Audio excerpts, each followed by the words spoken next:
Okay, so welcome to another breakout session of the Visible and Paid Summit and a special feature within the Grace Growth and Business Podcast. And listen, if you've ever said, I hate SEO, I don't have time to blog, or how do I show up on Google, this is for you. In case you don't know me, I'm Amanda Fludd, therapist, business coach, and strategic disruptor for Black and brown women ready to stop hiding and start cashing in on their brilliance. And my guest today is about to uncomplicate SEO for us, Ms. Natalia Maganda, a web designer and SEO strategist who helps therapists, coaches, and wellness entrepreneurs get found online with websites that convert. So you do not have to burn out on social media to be visible, and you do not need to become a blogger to book clients. And today we're going to break all that down. So let's get into it. Hey, Natalia, how are you?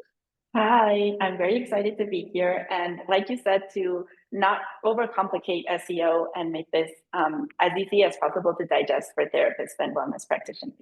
Yes, and I think that's a big deal because I think we just overcomplicate things in general, right? And Yes. SEO has a really bad reputation, and a lot of people, I think it feels like probably the most boring part of business or overwhelming part of business. But from your perspective, is SEO actually like the secret sauce to getting booked and paid? Like, is it something we need? Yes. I think, especially as a mom of two, that we were just briefly chatting about my life Yeah. with a newborn and a toddler. If you want to stop overcomplicating your marketing strategy, definitely SEO is one of those things that can really work for you because it's like I always tell my clients, it is a long term strategy that compounds over time. It's not the same as a visibility channel, like turning on an ad and that you see instant traction. But if you trust the process, sort of believe in manifesting your dream clients through this aligned strategy, but also taking aligned action and building and compounding it over time, it can be a really good strategy that works while you rest, literally. And for example, for me, I'm not a therapist, but right now I took a maternity leave. I had my babies, and my website was getting traffic, and I got booked discovery calls, and I landed 4 new clients for the rest of the year. And I wasn't posting on social media. I wasn't sending out newsletters or doing ads or anything else. It was purely my website getting found by the right people because of all the intentional content that I've been putting on my website. So I do definitely think that if you want to choose one marketing channel, you can thrive with SEO. Mm. Obviously, if you like having multiple marketing channels, you can add some layers. Like I'm sort of on and off on Instagram, but I'm not an Instagram influencer, but I do build a little bit of trust through my Instagram stories and things like that. But if I didn't want to be on Instagram, my business would still be running. It's amazing that it could still be doing all this like background work for you, especially now. And it's like, okay, I want to do some other things in life and, whatever that looks like for us in life and business. But to think you can almost sort of take a pause, but things are still working for you, like that's just amazing. Exactly. But I think that like the main component or the secret sauce, if you want to call it that way, to understanding how SEO works, Yeah. is mainly two things for me, which would be understanding the logic of how Google's brain works. So putting that simply, it's like let's say that Google is like a big library, Mhm. and your website is just a tiny book in that huge library. So if you have a website that's just because some people have it, just a one-page website, and then there's a therapist in your city that has a website that maybe has 10 pages because he put a little bit more effort, and there's a blog and there's a little bit more information around their approaches and things like that. Well, Google will obviously prioritize the website that has more content. So that's like the first place where you want to look at your website from. Like, it's not just going to be a one-page website or a five-page website, but the more and more content that you put onto it that builds the reputation and your specializations and your authority will give those signals to Google so that it understands like, okay, this person is like really into EMDR or is really specialized in anxiety or with teenagers. And that's how you start building that like authority over time in your niche. So going to like my example as a web designer, all of my blogs are around marketing specifically for therapists. So if you're a therapist looking for, advice on Google or sometimes even through ChatGPT has actually recommended me and brought me like 3 or 5 clients as well, because all of my content is hyper specific to that niche or that ideal client that I want to attract.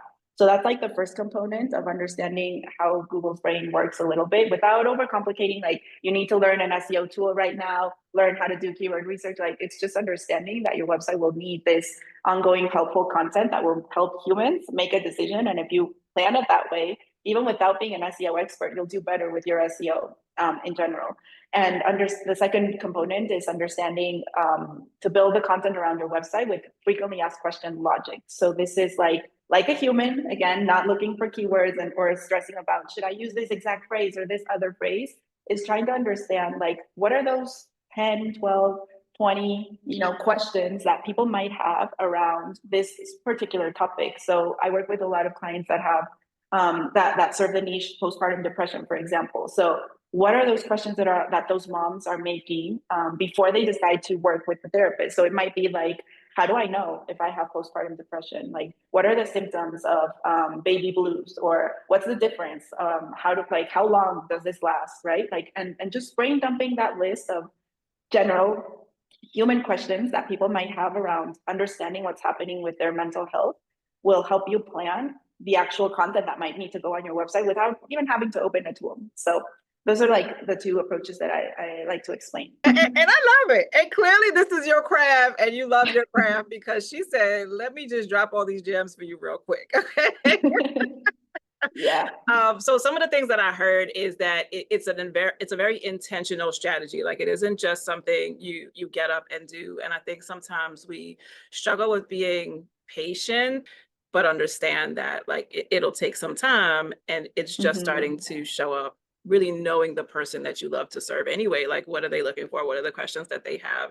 And really making sure that you are ranking for that, like to the point that now like ChatGPT is like, hey, I got somebody for you, right? Like, exactly. How dope is that? Now, was this something that you always did? Like, how did you fall in love with SEO? Like, how did that magic? Honestly, like I even say it like intentionally that SEO is boring. Like, it's not something that I came up with one day. Like, I want to do SEO for people and like make a living out of that. It definitely wasn't like that. I actually had a very cool side hustle, but like 7 years ago, where I had like this e-commerce brand that I wanted to build with my mom and sell products around that. And then that's like the story I always tell, that my website never got traffic and it sucked. And I had that like vision, because I think that a lot of people expect that when they hire a designer or they launch a website, it's like, I have a website, people are going to magically find me now. And it doesn't really work that way. Like, you do need to understand that if there's no SEO or no traffic driving strategy to your website, it's the same as opening a shop in the middle of the desert. Like, you can't expect people to magically come if there's no strategy behind what you're building. So that's like a really big lesson that I learned when I had my shop, and I was like, only my friends and family like were my website visitors in the first week that I launched my website. And then I was like obsessed with learning about how to drive traffic to my e-commerce brand. And I started like a fashion blog and learning about fashion. And then I started pivoting and said, okay, I'm just going to be a fashion blogger for a while to learn around SEO. And my fashion blog made no money. So in that whole process is where I got really involved and obsessed, because I'm a nerd in learning about SEO and all of that. Yeah. But indirectly, people started asking me like for help with their marketing. And I was like, oh, that's a good idea. I should do your website. I should do your blogs. And then I was like, I think this is what I was supposed to do, not the e-commerce brand, not sell, physical products, and just falling in love with the beauty and the process of that. Because as a side note, I've always loved writing as well. So I've always enjoyed the blogging part and learning about blogs and all of that. So I guess like my passion for writing and giving people a voice to their stories sort of like offsets the boringness of SEO. And that's how I combine it with like, let me do this for you. Let me give you a website that tells you your story and that showcases your magic. And I'll just do the boring stuff so that you can get found. And it complements what I do and the passion that I have for helping therapists get visible. Oh, I love that so much. And so many parts of your story. I love, right, where we start may not always be where we end or where we need to be. Like, we can think it's one thing, but just by doing, we start to move closer to what feels like more in alignment with the work that like I said, we're really like called to do, and that we're meant to do. So it's really cool that this wasn't really in your trajectory, but it made sense, right? And it was also okay for you to pivot. Was it hard for you to pivot sometimes? Because I think that's also like, people get tripped up over this, where it's like, they only want to do this, or only see themselves in this one lane, and like change is Mhm. hard. So I'm just curious for you, was it hard for you to make those changes, or it did just flow because like you were in action and you saw the need? Yeah, I think it's a combination because as a side note, I'm also like, I love human design and I believe in manifesting and all of that and Okay, are you a manifester? energy Is that who you are? manifesting generator. Okay, okay, okay. So it's a cool combination, but despite that, I've always been like multi-passionate. So it did flow. It was a process where things flowed. And I had at the beginning, my brand that was actually called Green Studio when I started doing like blogging for brands because I started more in the e-commerce world. And I Mm, still had my sustainable fashion blog. But what I've done in all of my evolution of like making big life changes or business changes is to sort of like don't fix what started working and just keep adding like fire to what started working, but also don't get rid of what I thought that was like something that had I had put a lot of work and effort to, which was like my blog. But then after a while, when the other business started growing and like I started making 10 times more money with Green Studio and my blog was just like there, it didn't feel as bad to just delete a blog that had 80 blog posts that weren't like bringing me money. And mhm. but when you first wrote those 80 blogs, ChatGPT didn't exist. They were all written by hand. So it felt like I don't want to delete this space that I had created. But then when I looked at the impact that I was making with my actual business, I was like, okay, it's like a band-aid that I had to just take off and say, like, this was part of my learning process, but Yeah. I'm just gonna let it go because I'm not going to have two identities, right? And then I had my crisis of turning Green Studio into Natalia Maganda because I said I just want to show up as like a designer with my brand name and not mix weird names and just I did a rebranding process there. Mhm. But I've always also wanted to like be very in alignment with minimalist marketing is what I'm trying to like explain because I'm not a fan of like have five businesses and run them at the same time because there's a point in your life where you're going to burn out and you have to be very intentional with how you want to make that money in your business. Mhm. And I think that I see this a lot with my clients as well in that process of evolution of niching down because I've had experiences where with clients where at the beginning it's like, I just want to serve women. Okay, fine, let's serve women and let's be generic. But then 3 years later, they're like, you know what? Through serving women, I figured out that I'm better working with women struggling with menopause issues. So I'm like, great, let's change their messaging now to speak to menopause because it's totally different to speak to someone who's struggling with emotional things in that phase of their life versus someone who's a Gen Z, just straight out of college or someone Right. that's a Know your mom. needs. Every every woman, every woman has a different way that you can touch her heart, and it's all in that niche that you decide to serve. But some clients are very scared about picking that niche in the beginning. And I Mhm. don't pressure them because it's like, okay, if you don't feel fully aligned to just go for like the postpartum niche, don't go for it. But like experiment with it because maybe when you start getting the first clients in that niche and they start to reaffirm and assure like this is where your money is, you'll Mhm. start you'll start to niche down like it happened to me where I'm like marketing myself as web designer for therapists exclusively Right. after my whole evolution process. So, Right, right. It's easier to like lean in that direction after you've kind of like dabbled in it and got a sense of what you're leaning towards. And mhm, like the word that keeps coming up is intentional, right? Intentionality. exactly. So I think that's a great place to start. Like what is your intention and what do you want to convey, and start kind of working from that place. And I also kind of hear like this idea of being okay with evolving and Mhm. giving yourself permission to know that you can evolve, and you can also let go of like that version of who you were before too, right? And that's Exactly. And too. it's not that big of a deal. Like I've had three different domain names. So like She people are said, like, get over but yourself. It's not that big of a it's like, deal. yeah, people tell me like, but what if I want to change my name in the future? Like, okay, you can change your name, but if Right, you are just going to change it. invest in SEO, like try and like decide at least that version of identity when you are investing like big time in your business, it's time Mhm. to like make bigger decisions. But if you're just starting out, it's like it's not a huge deal. Like you can just like nobody's really gonna care if you just change your name and like say, this is my next phase. I think sometimes we overcomplicate. Like I have to tell my email subscribers that I haven't emailed them in 5 weeks. Like nobody cares. Right. They probably didn't know. I mean, I mean, as long as you're human and you're intentional and you're always showing up for your people, like clients will also flow into your life with or without perfect SEO. Yeah. Oh my goodness. And you're hitting on a lot of like the mindset stuff too, right? The things we tell ourselves that like we get in the way.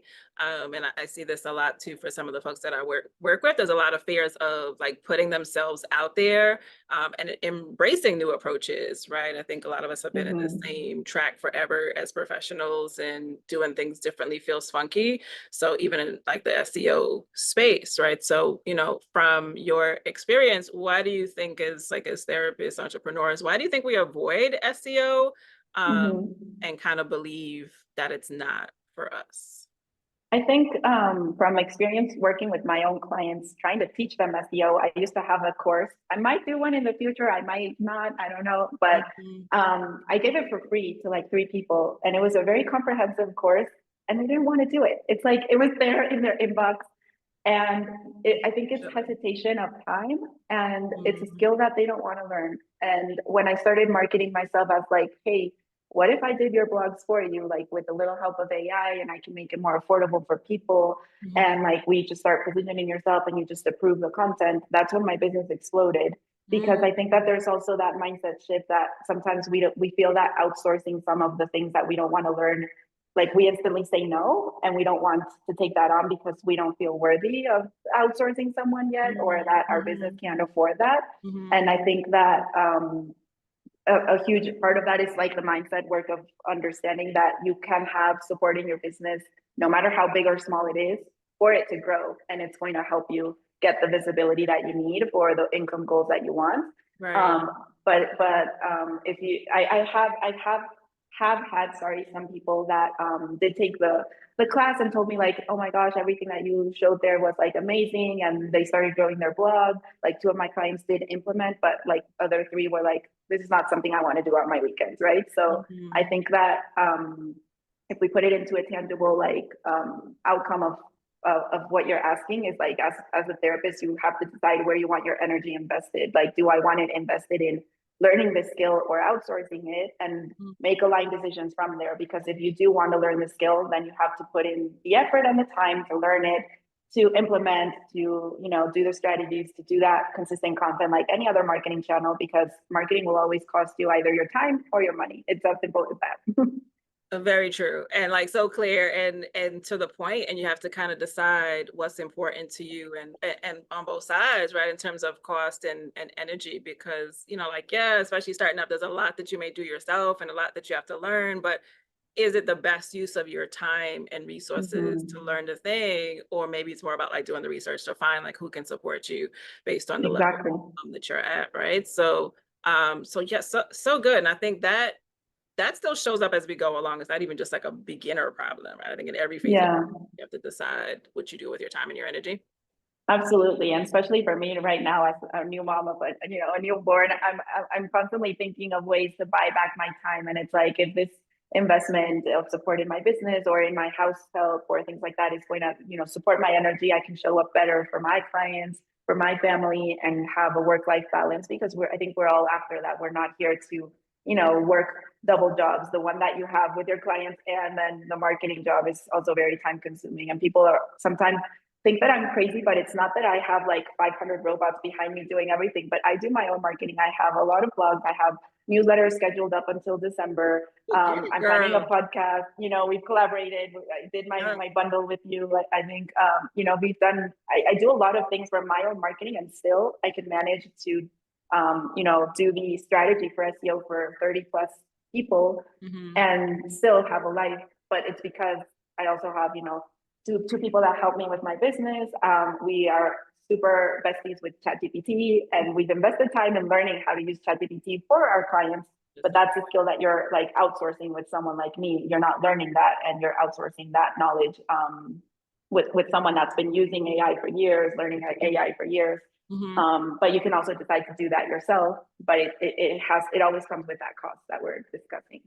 Yeah, absolutely. And I think too, the parts that we miss, right? Because it may just seem like they're doing this one thing, but there's so many pieces to it, right? So it's like, yeah, there's SEO, but the aspects of like your website, the aspects of, how to use ChatGPT to help you out. It's like, we're not just saving you time with this one thing, it's all these other pieces too. And I think we kind of miss that when we think about like what we need and why the investment is worth it.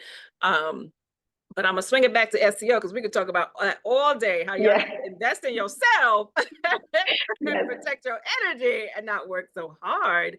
But swinging it back to SEO and I guess kind of taking it to another level, because I think it's so important to me with this like audacity to be booked, visible, and paid, that we get to the skills that will get us our opportunities. So let's say we are kind of dabbling ourselves, right? So what would you recommend, I guess, in the newer beginners of SEO to kind of get us situated? And if like we are already down the line a little bit, what would you recommend so that we can be found? Yeah, that first you would need to plan your site structure like a human. So that means understanding like how would I look for my own services, right? And making yourself those questions will help you find phrases that will naturally probably be good SEO optimized, so that you can plan them. So for example, you're not just looking for any type of therapist, because maybe if you're a mom, you're looking for a therapist in postpartum, or postpartum depression therapy, or how do I know if I have postpartum depression, and things like that. So the more that you can find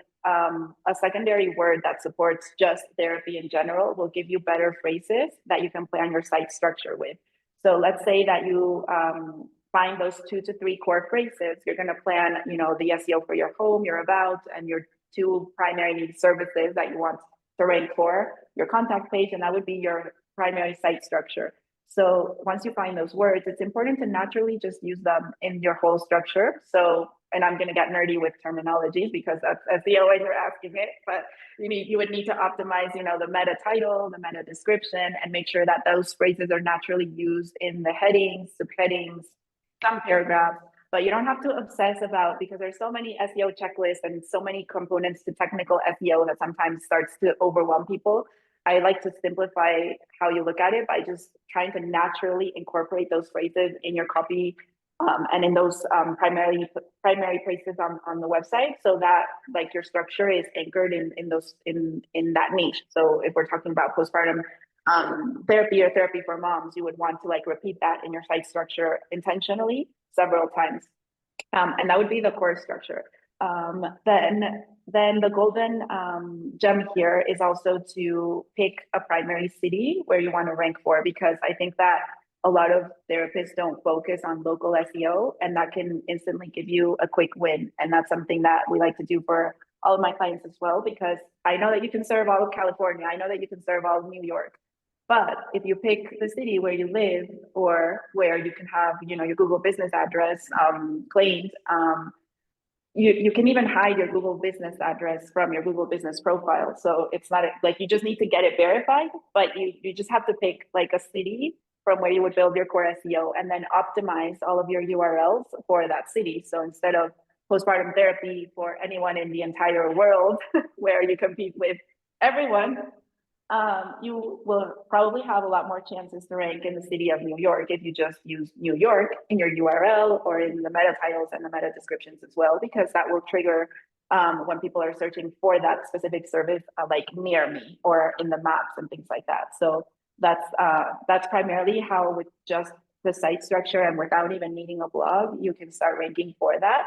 But another thing that I like to add in core site structures beyond a 5-page website is to like brain dump your specializations. So that would be, I don't know, maybe you have a training in EMDR, you work with a lot of people that, struggle with postpartum loss, pregnancy loss, or things like that. So think about like things that you treat in therapy that could be explained as a specialization page, where you can talk about symptoms.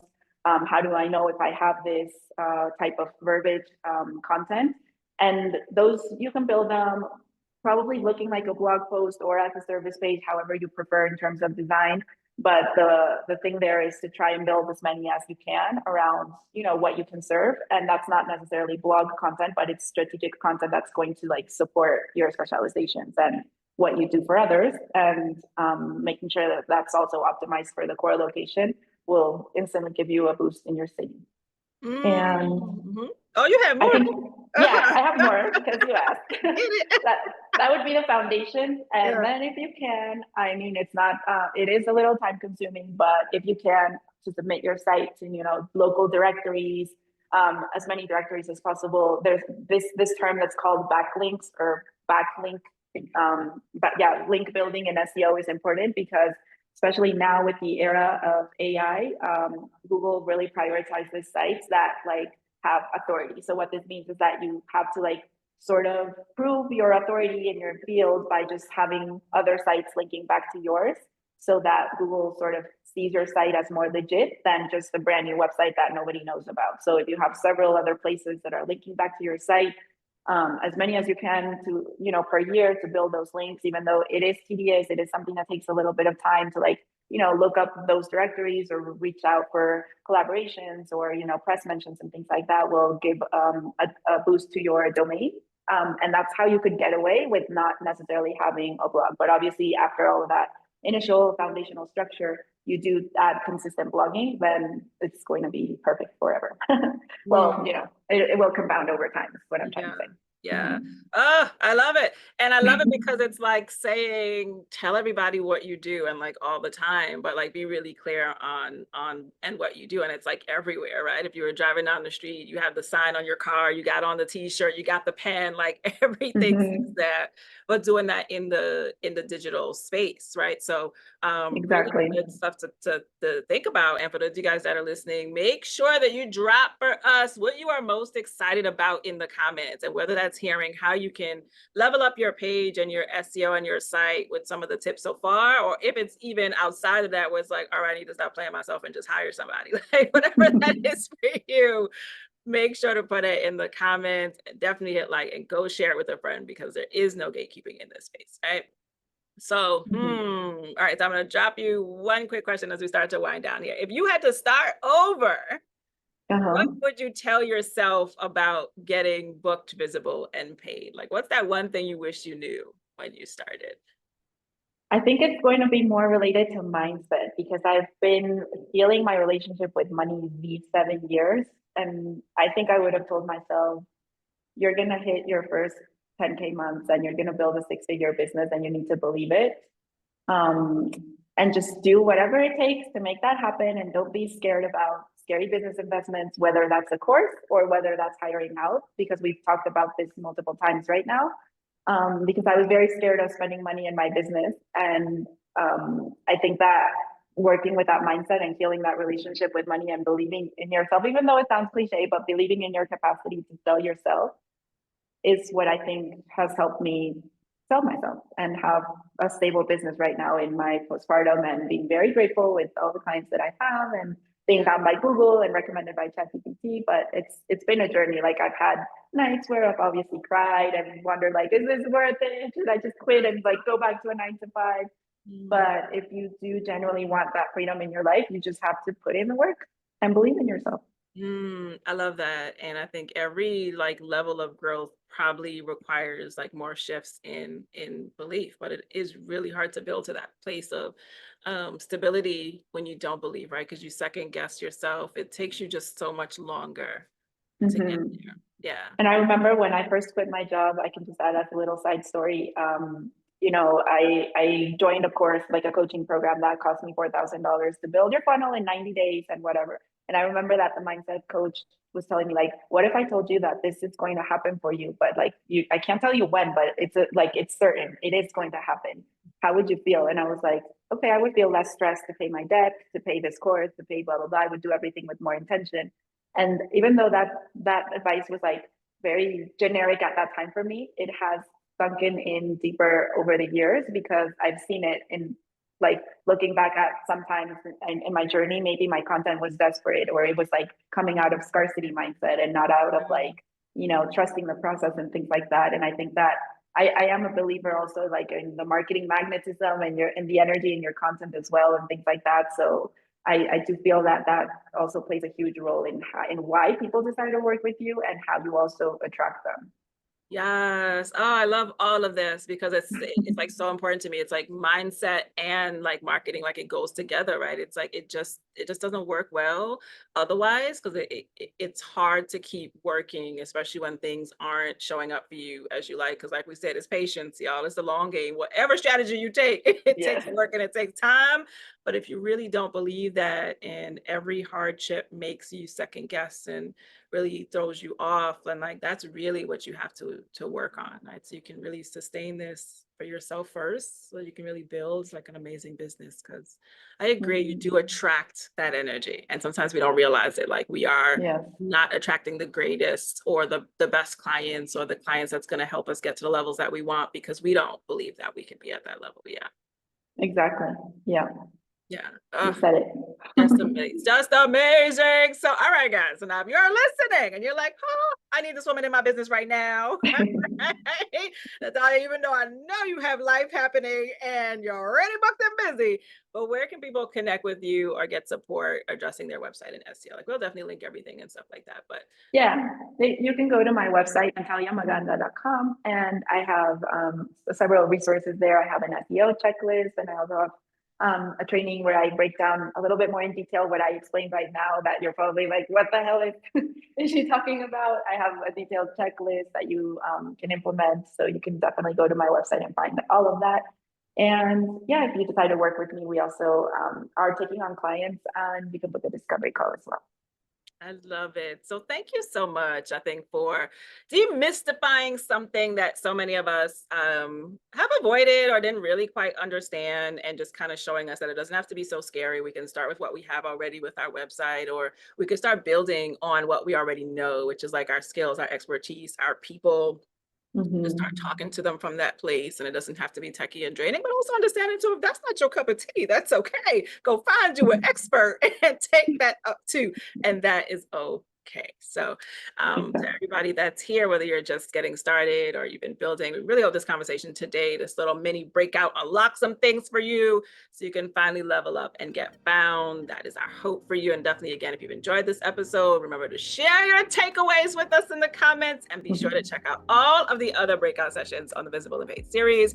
And until next time, let's embrace the audacity to be booked, visible, and paid, because we sure certainly deserve that. And thank you again, Natalia. So glad to share this space with you.